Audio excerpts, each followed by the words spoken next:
বিসমিল্লাহির রহমানির রহিম। সূরা আন-নূর, আয়াত সংখ্যা 64টি, সূরা সংখ্যা 24, পারা 18। আজকের পর্ব আয়াত সংখ্যা 31 থেকে 64 পর্যন্ত। ঈমান আনয়নকারী নারীদেরকে বলো, তারা যেন তাদের দৃষ্টিকে সংযত করে এবং তাদের লজ্জাস্থানে হেফাজত করে। তারা যেন তার মধ্যে যা সাধারণত প্রকাশ থাকে তা ব্যতীত তাদের অলংকার বা সৌন্দর্য প্রদর্শন না করে। তাদের গাড় ও বক্ষদেশ যেন মাথার কাপড়, ওড়না বা চাদর দ্বারা আবৃত করে। তারা যেন তাদের স্বামী, পিতা, পিতামাতা, মহাশ্বশুর, পুত্র, স্বামী, পুত্র, ভাতৃপুত্র, ভগ্নীপুত্র, আপন নারীগণ, তাদের মালিকানাধীন দাসী, পুরুষের মধ্যে যৌন কামনা রহিত পুরুষ এবং নারীদের গোপন অঙ্গ সম্বন্ধে অজ্ঞ বালক ব্যতীত কারণ তাদের সৌন্দর্য প্রকাশ না করে। তারা যেন তাদের সৌন্দর্য প্রকাশের উদ্দেশ্যে সজোরে না হাঁটে। হে মুমিনগণ, তোমরা সবাই আল্লাহর দিকে প্রত্যাবর্তন করো যাতে তোমরা সফলকাম হতে পারো। তোমাদের মধ্যে যারা স্বামীহীন তাদের বিবাহ সম্পাদন করে এবং তোমাদের দাস ও দাসীদের মধ্যে যারা সৎ তাদেরকেও, তারা অভাবগ্রস্ত হলে আল্লাহর নিজ অনুগ্রহে তাদেরকে অভাবমুক্ত করে দিবেন। আল্লাহ প্রাচুর্যময় সর্বজ্ঞ। যাদের বিয়ে সামর্থ্য নেই, আল্লাহ তাদের নিজ অনুগ্রহে অভাবমুক্ত না করা পর্যন্ত তারা যেন সংযম অবলম্বন করে এবং তোমাদের মালিকানাধীন দাসীদের মধ্যে কেউ তার মুক্তির জন্য লিখিত চুক্তি করতে চাইলে তাদের সাথে চুক্তিতে আবদ্ধ হও। যদি তোমরা তাদের মধ্যে মঙ্গলের সন্ধান পাও, আল্লাহ তোমাদেরকে যে সম্পদ দিয়েছেন তা হতে তোমরা তাদেরকে দান করবে। তোমাদের দাসীরা সততা রক্ষা করতে চাইলে পার্থিব জীবনের দল লালসা তাদেরকে ব্যভিচারিণী হতে বাধ্য করো না, আর যে তাদেরকে বাধ্য করে সে তাদের উপর জবরদস্তির পর আল্লাহ তো ক্ষমাশীল, পরম দয়ালু। আমি তোমাদের নিকট অবতীর্ণ করেছি স্পষ্ট আয়াত, তোমাদের পূর্ববর্তীদের দৃষ্টান্ত এবং মুত্তাকিদের জন্য উপদেশ। আল্লাহ আকাশমণ্ডলী ও পৃথিবীর আলোকিতকারী জ্যোতি, তার জ্যোতির উপমা মুমিনদের অন্তরে যেন একটি দীপা দাগ, তার যার মধ্যে আছে এক প্রদীপ। প্রদীপটি একটি কাচের আবরণের মধ্যে স্থাপিত। কাচের আবরণটি উজ্জ্বল নক্ষত্র সাদৃশ্য।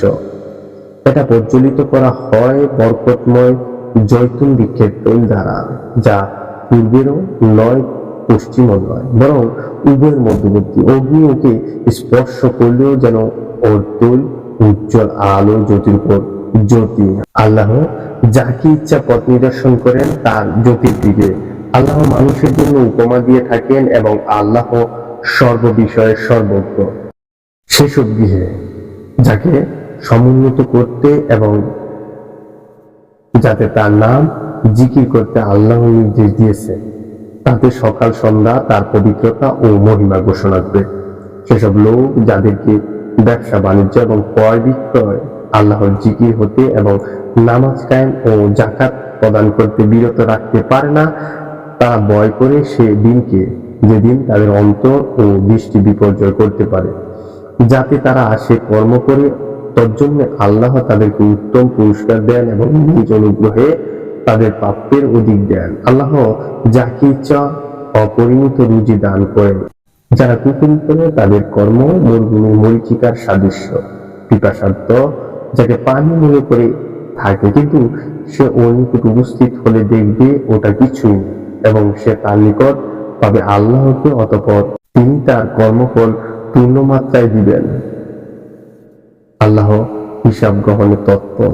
অথবা গভীর সমুদ্রতলের অন্ধকার সাদৃশ্য যাকে আচ্ছন্ন করে তরঙ্গের উপর তরঙ্গ, যার ঊর্ধ্বে মেঘপুঞ্জ, অন্ধকার পুঞ্জ, স্তরের উপর স্তর, এমনকি সে হাত বের করলে তা আদৌ দেখতে পাবে না। আল্লাহ যাকে জ্যোতি দান করেন না তার জন্য কোনো জ্যোতি নেই। তুমি কি দেখো না যে আকাশমণ্ডলী ও পৃথিবীতে যারা আছে তারা এবং উদীয়মান পক্ষীসমূহ আল্লাহর পবিত্রতা ও মহিমা ঘোষণা করে। প্রত্যেকেই জানে তার প্রার্থনা ও মহিমা ঘোষণার পদ্ধতি এবং তারা যা করে সে বিষয়ে আল্লাহ অবগত।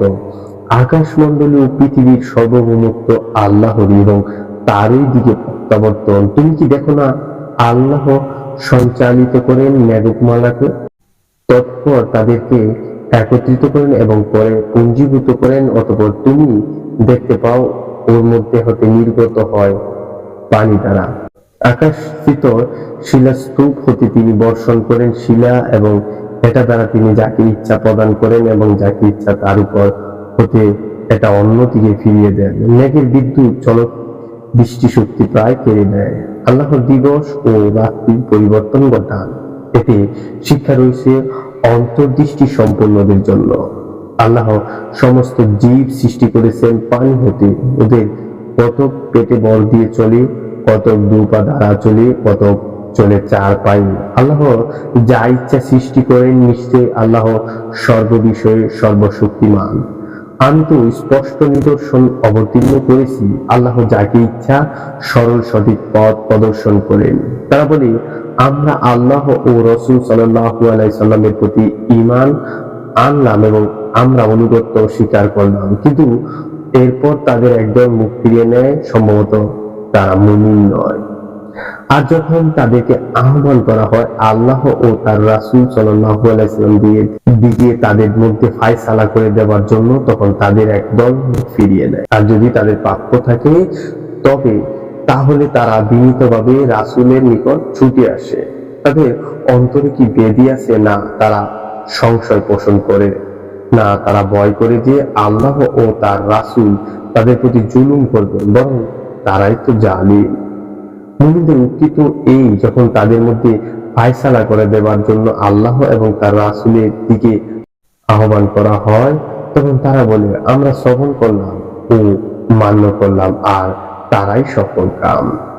যারা আল্লাহ ও তার রাসূল সাল্লাল্লাহু আলাইহি সাল্লামের আনুগত্য করে, আল্লাহকে ভয় করে এবং তার অবাধ্যতা হতে সাবধান থাকে, তারাই সফল কাম। তারা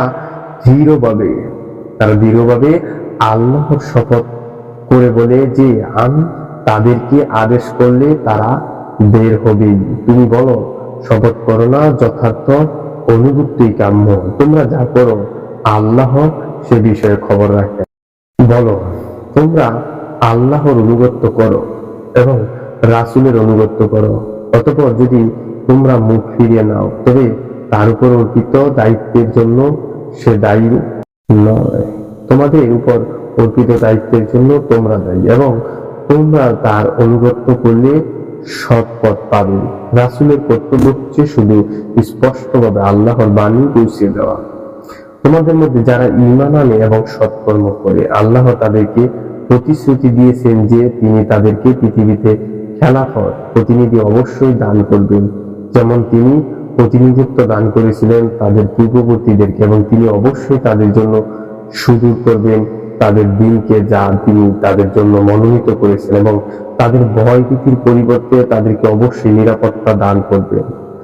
তারা শুধু আমার ইবাদত করবে, আমার সাথে কাউকে শরীক করবে না। অতঃপর যারা অকৃতজ্ঞ হবে তারা তো সত্যত্যাগী ফাসিক।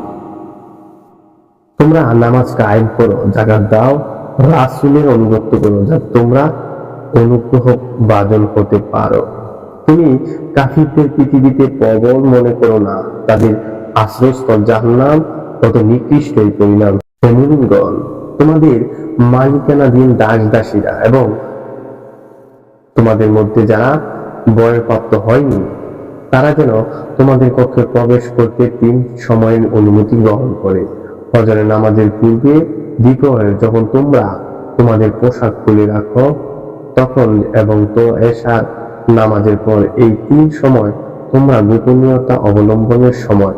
এই 3 সময় ছাড়া অন্য সময় বিনা অনুমতিতে প্রবেশ করলে তোমাদের জন্য ও তাদের জন্য কোনো দোষ নেই। তোমাদের এককে অপরের নিকট তো যাতায়াত করতেই হয়। এইভাবে আল্লাহ তোমাদের নিকট তার নিদর্শন স্পষ্ট রূপে বিবৃত করবেন। আল্লাহ সর্বজ্ঞ প্রজ্ঞাময়।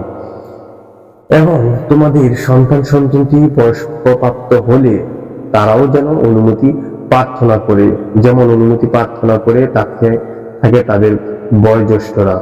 এভাবে আল্লাহ তোমাদের জন্য তার নির্দেশ স্পষ্টভাবে বিবৃত করেন। আল্লাহ সর্বজ্ঞ, প্রজ্ঞাময়। আর বৃদ্ধ নারী যারা বিবাহের আশা রাখে না, তাদের জন্য অপরাধ নেই যদি তারা তাদের সৌন্দর্য প্রদর্শন না করে তাদের বহির্বাস খুলে রাখে। তবে এটা হতে বিরত থাকাই তাদের জন্য উত্তম। আল্লাহ সর্বশ্রোতা, সর্বজ্ঞ।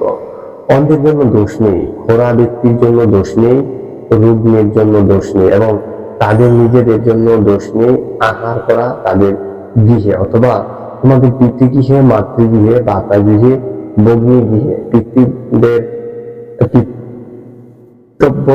গৃহে, ফুপুদের গৃহে, মামাদের গৃহে, খালাদের গৃহে অথবা ওইসব গৃহে যার চাবির মালিক তোমরা অথবা তোমাদের বন্ধুদের গৃহে তোমরা এক্ষেত্রে আহার করো অথবা পৃথকভাবে আহার করো, তাতে তোমাদের জন্য কোনো অপরাধ নেই। তবে যখন তোমরা গৃহে প্রবেশ করবে তখন তোমরা তোমাদের স্বজনের প্রতি সালাম করবে, অভিবাদন রূপ, যা আল্লাহর নিকট হতে কল্যাণময় ও পবিত্র।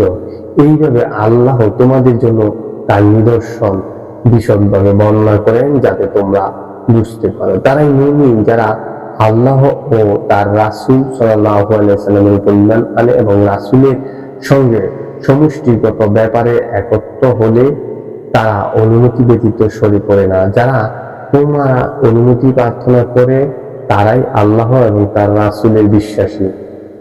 অতএব তারা তাদের কোনো কাজের বাইরে যাবার জন্য তোমরা অনুমতি চাইলে তাদের মধ্যে যাদের ইচ্ছা তুমি অনুমতি দেবে এবং তাদের জন্য আল্লাহর নিকট ক্ষমা প্রার্থনা করবে। আল্লাহ ক্ষমাশীল, পরম দয়ালু। রাসূলের আহ্বানকে তোমরা একে অপরের প্রতি আহ্বানের মতো গণ্য করো না। তোমাদের মধ্যে যারা চুপি চুপি সরে পড়ে আল্লাহ তাদের জানেন। সুতরাং যারা তার আদেশের বিরুদ্ধাচরণ করে তারা সতর্ক হোক যে বিপর্যয় তাদের উপর আপতিত হবে অথবা আপতিত হবে তাদের উপর কঠিন শাস্তিও। জেনে রাখো, আকাশমণ্ডলী ও পৃথিবীতে যাহা কিছু আছে তা আল্লাহরই। তোমরা যাতে ব্যক্তিত তিনি তা জানেন। যেদিন তারা তার নিকট প্রত্যাবর্তিত হবে সেদিন তিনি তাদেরকে জানিয়ে দিবেন তারা যা করত। আল্লাহ সর্ববিষয়ে সর্বজ্ঞ।